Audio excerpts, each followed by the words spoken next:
Have you ever said yes to a task just to please when you'd rather be doing something else? Have you ever felt busy to the point of burnout, yet have not made any progress towards your inner goals? Have you ever felt spread in too many directions, yet mediocre at everything you do?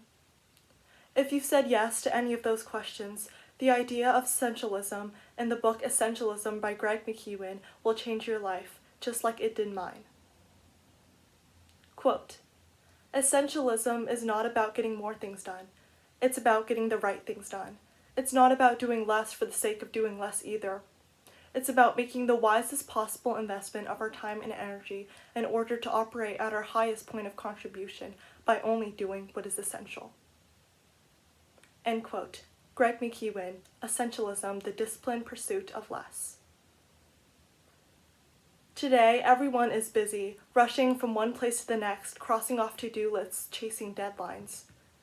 We wear the word busy like a badge of honor, proof we're doing something with our lives. But why are we so busy? How many of the things we do every day really matter? How many things that we deem important in our frantic rush to do it all are really that important? Caught up in the hyperactivity of daily lives, we often fail to give ourselves the time to step back and think, to look at the bigger picture. Especially in our generation, it's easy to lose sight of what matters most. Distracted by social media, we have millions of lives at our fingertips. It's easy to lose sight of what's important to us, seeing what everyone else is doing with our lives, society influencing the things we do every day.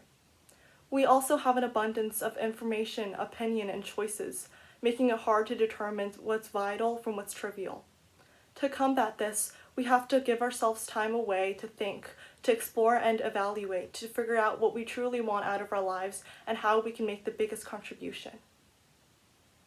I used to think I could do it all. A few less hours of sleep, pushing myself harder, would get me results. I was wrong. Last year, I pursued a dozen extracurriculars at once, from violin to art to Chinese to Math Olympiad to color guard to cross country to Girl Scouts, and the list goes on. Because I was pursuing so many things, I was only able to spend a tiny portion of time and energy on each of my extracurriculars. In turn, I was mediocre at everything, and I could not make any significant improvement in anything I did. I felt burnt out, mediocre, directionless. Essentialism helped me realize the more things you do, the less progress you make, because instead of directing all your time and energy in one direction, you are distributing it over a lot of different directions. A better alternative is to do less things, the most important things, but to do them better. This year, I quit most of the extracurriculars I was pursuing, only focusing on what matters the most to me. In turn, I take pride in the tremendous improvement I'm making every day, and I am happier doing what I love the most. Every action is a choice. Every choice is a trade-off. These trade-offs separate the life we could have lived from the life we're living. Everyone only has 24 hours a day. If you don't prioritize your life, someone else will. The author of Essentialism, Greg McKeown, has a personal experience with this.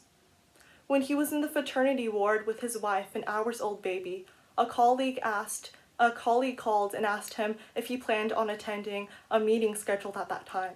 To his shame, he said yes and went to the meeting when he obviously should have been there for his family. Nothing came out of that meeting, and the client wasn't even happy to see him there. But he sacrificed his integrity, his family, and even his client relationship just by failing to prioritize his life. When you say yes to what someone else wants you to do, you're saying no to what truly matters to you. On the flip side, by saying no to the things that don't add up towards your goals, you're saving yourself more time and energy to do the things that do. Of course, I don't mean you shouldn't help others or only live by your own terms. In fact, it's very important to take other people's thoughts into consideration. I'm just saying you need a clear sense of priority in your life, so you don't push your own priorities aside trying to help other people with theirs. If it's not a clear yes, it's a no. Life's too short to waste on things semi-important. That's why we need to direct our time and energy towards where we can make the highest contribution. The only way we can do this is by cutting out what isn't essential. The endowment effect states we value things more once we already have them versus when we don't have them yet.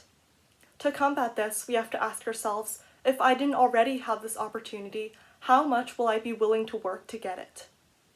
This helps us determine how important this activity is to us, helping us let go of the ones that don't matter as much.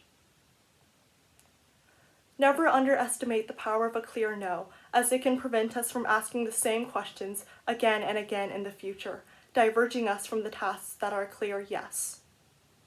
Editing is what makes a good movie a great movie. Just like movie editors, we must cut out everything that distracts from the priorities in our life in order to find clarity and purpose. So now ask yourself, what is the very most important thing I could do with my time and energy right now? If I could only do one thing with my life, what would I do? Do that. Thank you.